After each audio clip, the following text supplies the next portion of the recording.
Dobrodošli na kanal Ime Isus spašava, ja sam Ivan Lovrenčević. Današnja tema je u vezi vjere koja prima i što činiti da bismo izbjegli suprotan scenarij. Dakle, Isusovo učenje vjere je u vezi toga kako se prima od Boga. To je onih top 5 učenja koja ćemo obraditi u ovom serijalu. Ili će biti možda onako baš posebno odvojena tema, ali naravno to je udarna snaga Božje kraljevstva, to moramo znati, u tome moramo biti, u tome moramo funkcionirati, ultimativno. Ali vidite, Isus nije samo učio afirmativnu stranu priče. Nije učio samo kako se prima. I kažem, to je krucijalno, životno, važno, vitalno. Međutim, učio je i što ne činiti u molitvi. Ili onome što ljudi misle da je molitva vjere. I zanimljivo je da mi danas jako malo pažnje poklanjamo njegovom učenju, njegovim riječima, ne samo naravno u vezi ovoga. Općenito crkvena religija je osmislila kršćanstvo bez Isusa, bez Božje riječi, bez autoriteta onoga što je pisano, što je izašlo iz Božjih usta.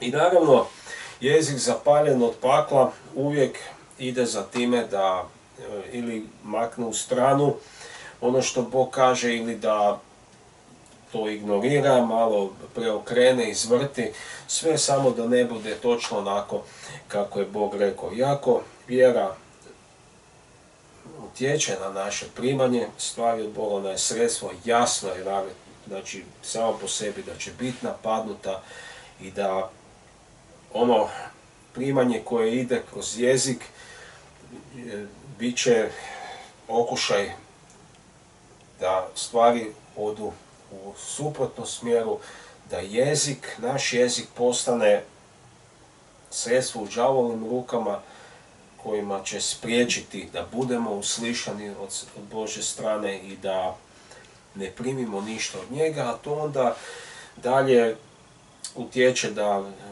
imamo sve loši odnos sa Bogom, naše razmišljanje također propada, znači iz neke pozitive idemo u negativu, optužujemo Boga, smatramo ga krivcem za naše loše stanje, zašto ne primamo, a dvije su stvari u molitvi vjere i u vezi primanja i u vezi odnosa vjernika i Boga koje je Isus vrlo detaljno prikazao, to ćemo danas proći, a to su sadržaj i količina. I molim vas, ovo za neke ljude može biti oslobađajuća poruka. Oslobađajuća u smislu da izađu iz beskrajnih i besciljnih molitvi, pokuša nekakve interakcije sa Bogom koja ne vodi nikuda. Kad kažem nikuda, mislim na smjer ili nekakvi cilj Božje volje u nečijem životu. Dakle, Isus nam je sve objasnio, sve prikazao i samo moramo obratiti pažnju na ono što on kaže. Idemo u 6. poglavlje Matejevog evanđelja. Evo, čitat ćemo od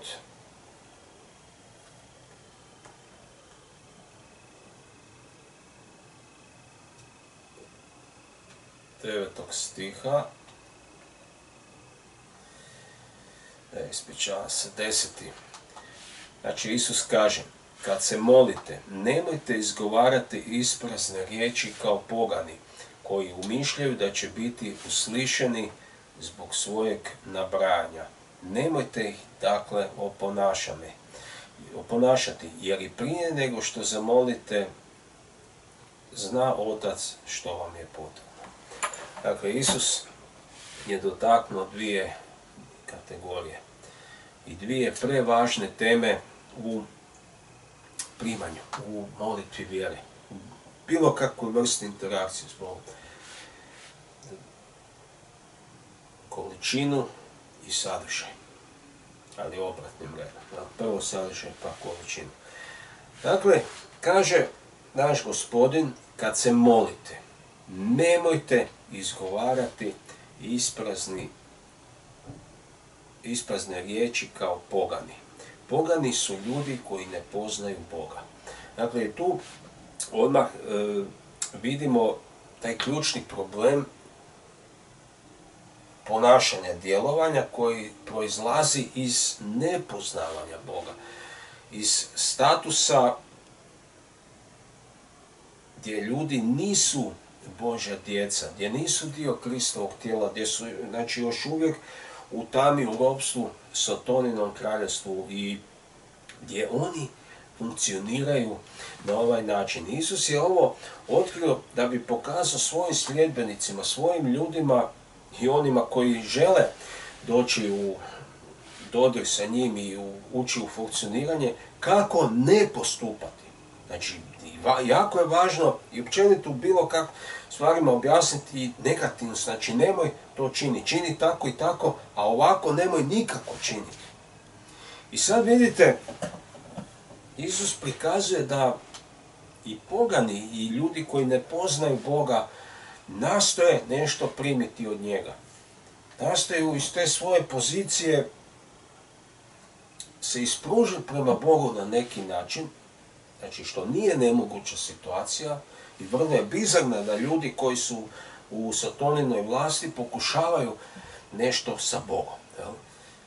I đavol to zna tu težnju ljudskog srca, ali upravo zato što je zna, on je nastoji usmjeriti, kanalizirati ili ajmo reći onako narodski dovesti vodu na svoj mlin. Ako već morate nešto govoriti Bogu, ako baš već morate nešto moliti, natjerat ću vas da to činite krivo. Usmjerit ću vas u krivi način funkcioniranja. I što će se onda dogoditi? Vidjet ćemo.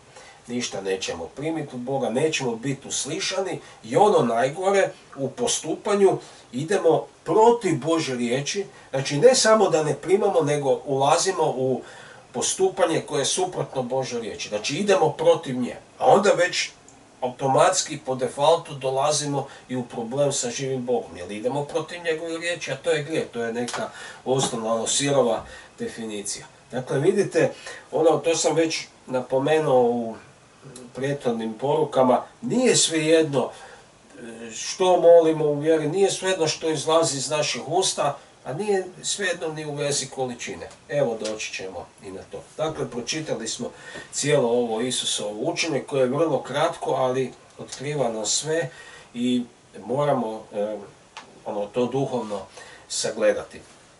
Dakle, nemojte izgovarati isprazne riječi kada molite. Ta riječ isprazna je grčka riječ batologeo, koja znači u prijevodu brbljati, blebetati, beskorisno govoriti ili isprazno. Znači, nemojte to činiti. Vidite, ljudi danas ne obraćaju pažnju na sadržaj. To je zato što ih je đavo prevario. I na način tog govora. Dakle, ovo što Isus uči obuhvaća široko, znači to obuhvaća i one mehaničke molitve, recitacije, doći ćemo na to u katoličanstvu, u pravoslavlju, ali i u protestantizmu, u reformaciji, u ovom novovremenom, nazvat ćemo ga kršćanstvo, iako ima vrlo malo nekih dodirnih točaka i to je skoro bi se moglo reći sve osim kršćanstva. Samo koristi tu terminologiju, ali daleko je to od Božjeg duha i od učenja i prakse Krista i apostola.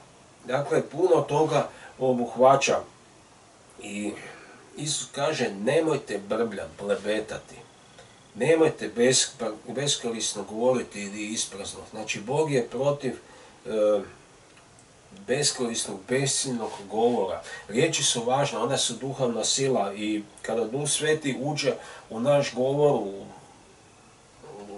kroz naše srce, dakako, on čini da naše riječi su na liniji onoga što Bog kaže, ili doslovno, dakle, ali ne opet kao recitacija, doći ćemo na to, već da u našim riječima bude duh njegove riječi, da se oslanjamo na njegovu riječ, da pomiješamo svoju vjeru I naravno, đavo uvijek ide na suprotni postupak, na suprotni sadržaj. Dakle, mi ne razmišljamo o sadržaju, mislimo, pa molit ću Boga, ne znam, govorit ću mu, reći ću mu stvari, da, ali ne bilo kako. Ta cesta mora voditi negdje. I pod negdje čitaj u smjeru Božje volje ili na cilj Božje volje. Božja riječ nas uči da je spasenje u priznanju vjere, homologija, grčka riječ, homologija, znači istovjetan govor, govoriti isto ono što i Bog kaže. A to nikako nije beskoristan, besciljan, brbljav govor, u smislu sadržaja, načina govora, ispraznost. Znači ispraznost, to je ono, ljudi govore, ljudi mole, ali ništa se ne događa, ništa ju ne primaju. Zašto ne primaju? Pa Isus je rekao, nemojte misliti da će biti uslišani, odnosno oni misle da će biti uslišani zbog svojeg mnogog govora. Dakle, vidimo i koju misao đavo stavlja u ljude. Misle, znači očekuju, vjeruju, nadaju se, priželjkuju da će biti uslišani zbog mnogog govora, zbog nabrajanja. Vidite tu vezu. I sada smo na sadržaju. Dakle, Isus kaže kad se molite, nemojte izgovarati isprazne riječi kao pogani. To je neznabožački govor, neznabožačka molitva, to je šuplja i besmislena priča koja ne vodi u smjeru ispunjenja Božje volje u našem životu. A opet s druge strane ljudi to uporno i kontinuirano čine. Zašto? Isus kaže, oni misle da će biti uslišani. Znači oni misle, motivacija, mislim, očekujem da ću biti uslišan. Kom je to rekao? Rekao mi je svećenik, rekla mi je moja crkvena religija, rekli su drugi ljudi oko mene s kojima sam okružen, koji su u istoj zabludi. Rekao mi je, ne znam, u protestantizmu moj pastir, apostol neki izvana, isto ljudi s kojima jesam, očekujem da će to biti, ali Isus kaže, očekujem misle, ali neće biti uslišani. Neće biti uslišani. I količina, brojnost takvog postupanja neće promijeniti Božju volju. Sad ćemo doći na to. Znači imate kombinaciju nekvalitetnog govora, ispraznog brbljanja, znači i sadržaj je potpuno kriv, znači protiv je Božje riječi. Evo samo da se dotaknemo u crkvenoj religiji, na primjer u katoličanstvu, imate te silne molitve svecima ili nešto što možda je iz Božje riječi, ali u recitaciji, u brbljanju, upravo u ovome što Isus kaže da se ne smije činiti. I time čak i nešto što je tehnički ispravno postaje neispravno u Božjim očima. Đavo to zna i zato ljude navodi na takvo postupanje. Plus molitve koje su u stvari spiritističke, molitve mrtvim ljudima, to je čisti old school spiritizam, to vas dovodi u područje vračarstva, to je vračarska disciplina, molitve mrtvim ljudima, molitve drugim lažnim bogovima, to je čisti sotonizam, dakle, time se služi đavolu, govori se njegova riječ, ide se protiv živog Boga i prima se kazna. Plus, još što se otvaraju vrata da đavol uništi naš život. Dakle, maksimalno destruktivno. To je sigurno potpisana propast i uništenje, ako se tako postupa. I onda ne morate biti preveliki strateg da proniknete zašto đavo i njegovi demoni ljude nadahnu da tako mole i tako postupaju. Druga stvar je što se tiče isto malo načina, ali i količine. Dakle, Isus kaže, misle da će biti uslišani zbog svog nabrajanja ta riječ je ekologija, znači opširnost, mnogo ili puno riječi, nabrajanje, recitiranje. Jeste li primijetili da ono što bismo mogli nazvati molitva, znači kada to čine religiozni ljudi koji su u krivom duhu, koji imaju jezik zapaljen od pakla u ovom vidu i u sadržaju ovoga na što Isus upozorava i daje smjernicu da se ne čini. Pazite, da se ne čini.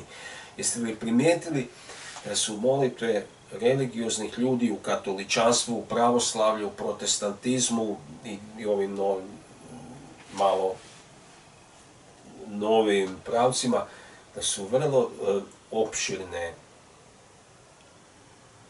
dugačke, da su zamorne,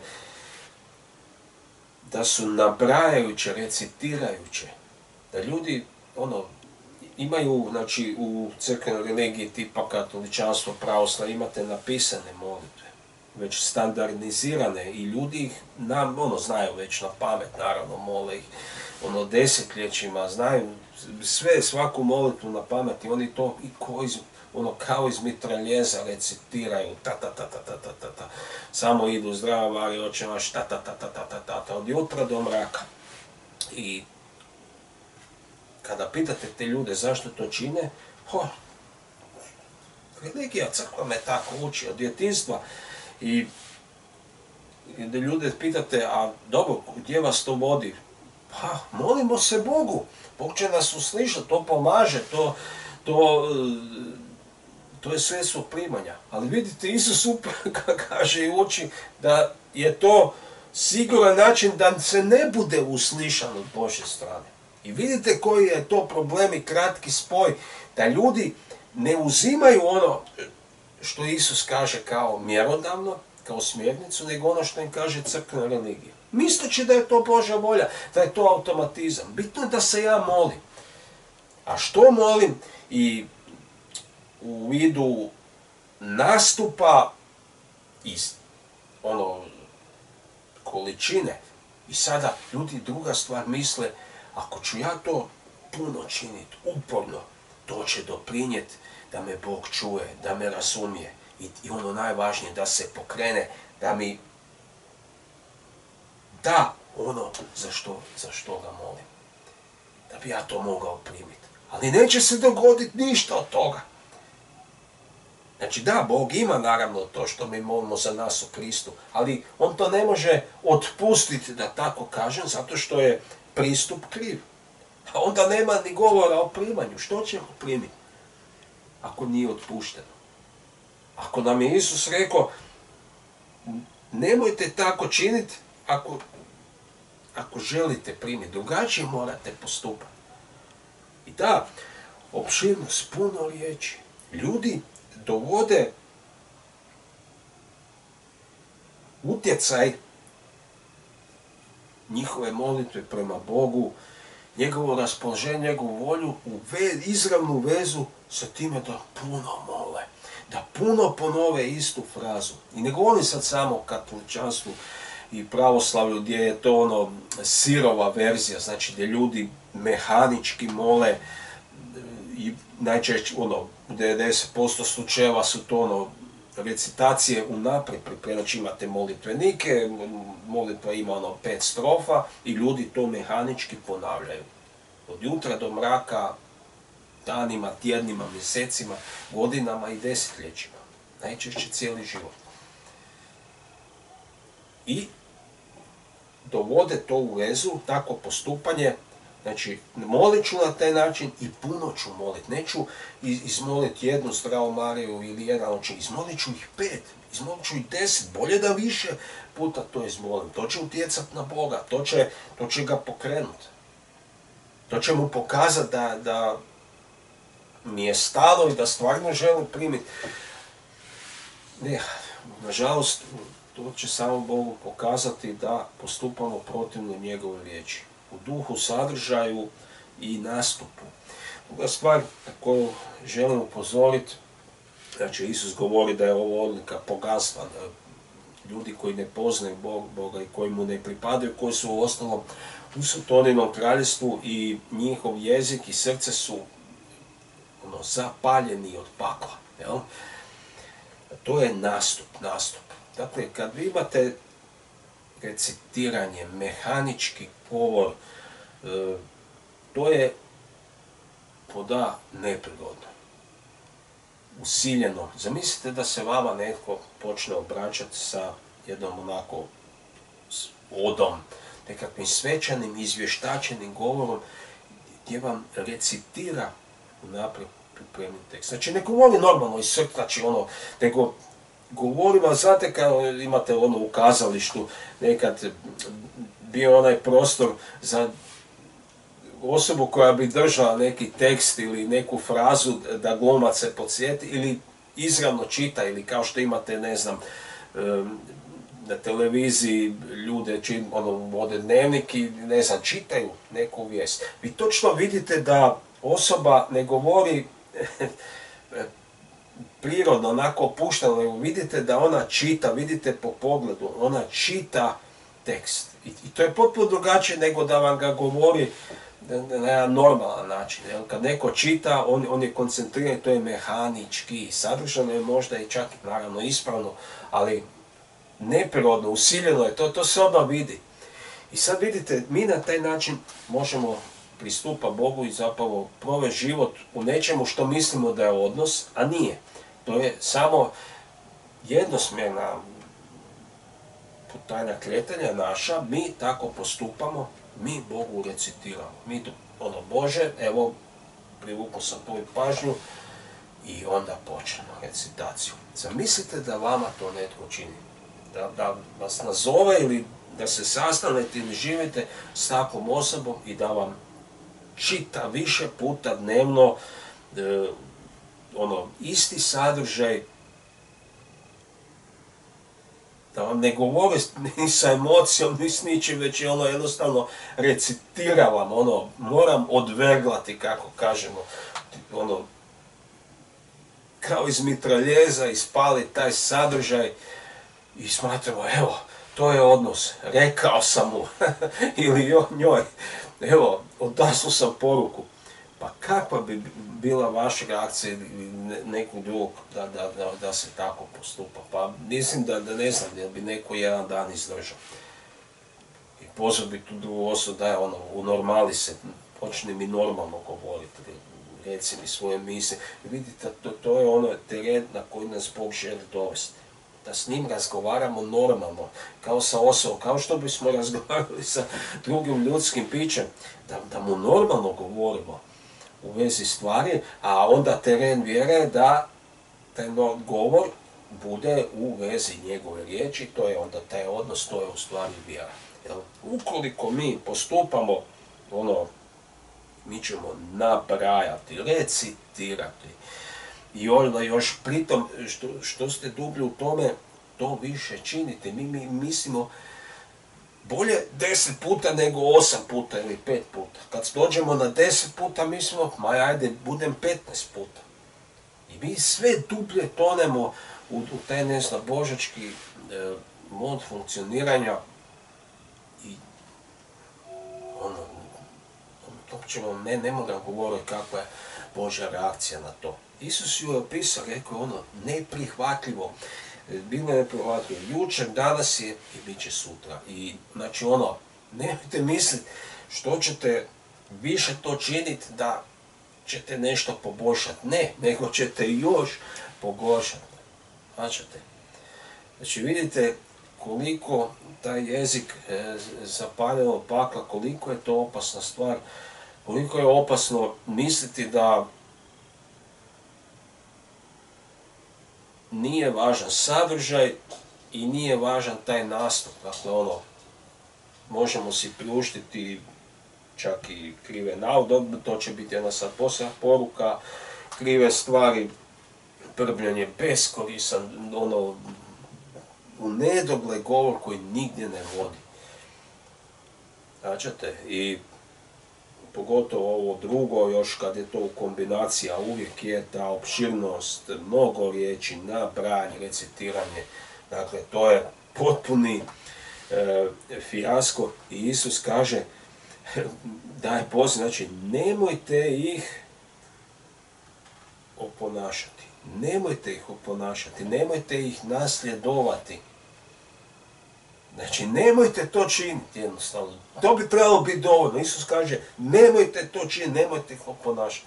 Nemojte tako funkcionirati. Nemojte, nijedan trenutak ako ste u tome, izađite. Nemojte to činiti. Nikako. Jer to nije smjer kretanja u Božoj volji. Evo, toliko za danas. Razmislite o tipu molitve, o postupanju, o izričaju, o sadržaju. To je jako važno.